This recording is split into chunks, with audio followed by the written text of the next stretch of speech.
We're the bleach hunters. That's what we are. We track down abusive parents and quacks, charlatans, people, snake oil salesmen. The granddaddy of the anti-vax movement. The first person to realize that you can target the vulnerable using misinformation about vaccines and build a business, build a living, build a franchise off it. Andrew Wakefield. I think Andrew Wakefield has perpetuated one of the biggest frauds in the world. All right, so Andrew Wakefield in 1998 published a paper in the journal Lancet claiming that the combination measles, mumps, rubella, or MMR vaccine caused autism. Channel 4 and Sunday Times investigations had discovered something else. Andrew Wakefield was being paid to do this by a lawyer who was aiming to sue the manufacturer of the vaccine, was being paid £150 an hour and ended up earning more than £400,000 for the work he was doing, and none of this was declared in the publication in the Lancet. While he was busy discrediting the triple vaccine, he had taken out a patent on a single measles vaccine. So while at the press conference he was warning people against the triple vaccine, he stood to make millions from a single measles vaccine.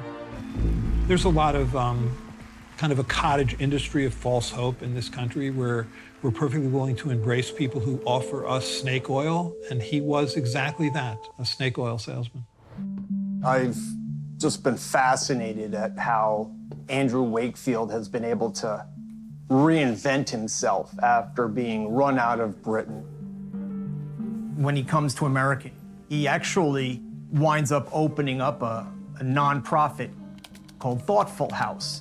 So the early 2000s was a period when Andrew Wakefield, having been expelled from the medical establishment in the UK, fell into the arms of financially lucrative quackery in an environment that Wakefield had helped to create. I found the annual report that any American nonprofit or charitable organization is required to file.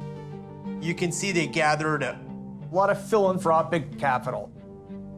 He's able to begin sort of empire building. And that's a function of the patrons that he's able to develop along the way. We're the bleach hunters. That's what we are. We track down abusive parents and quacks, charlatans, people, snake oil salesmen. One of the people we're after is a man called Grennan. Grennan is on the run, operating from a secret lab somewhere in America. His best-selling product is Miracle Mineral Solution, swimming pool bleach, repurposed as a medicine for kids to drink to wash their systems clean of autism. More recently, COVID. So Grennan holds seminars where you go along and you sit down and you learn how to mix sodium chloride and citric acid together, which makes chlorine dioxide bleach. He's been doing some sort of classes, hasn't he, as well? Yeah, they're traveling around. I think there was one that we looked at that they made about $16,000 just in one seminar. I started using fake profiles, finding out where they are, their locations. Amanda and Melissa are brilliant at finding out identities or locations, so it can be really hard to pinpoint them, but once we do, we report them straight to the police. It was pretty obvious that this product was being made in the backyard. The biggest thing that stuck out was what the grass grew in there. Like, that, that looks like Florida. Yeah, maybe we could look at some of the cars around in the video and see if maybe we can get a license plate. Larry Cook. He describes himself as a healthy lifestyle author, filmmaker, and coach. He had a Facebook group, 195,000 members.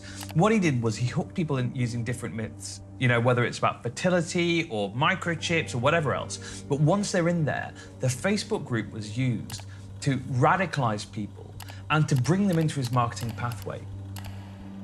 We looked at the techniques they used, which are very similar to, it's a mixture of sort of grooming and multi-level marketing.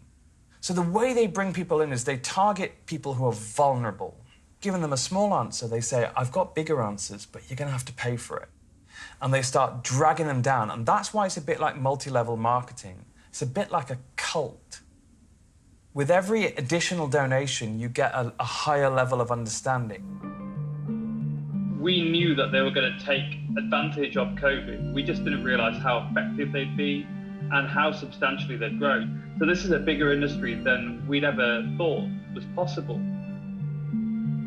Not only are the followers worth millions to the anti-vax sellers, their clicks have in the past generated vast incomes for the social networks who've hosted them. It could be worth up to $1 billion in annual revenue to these social networks.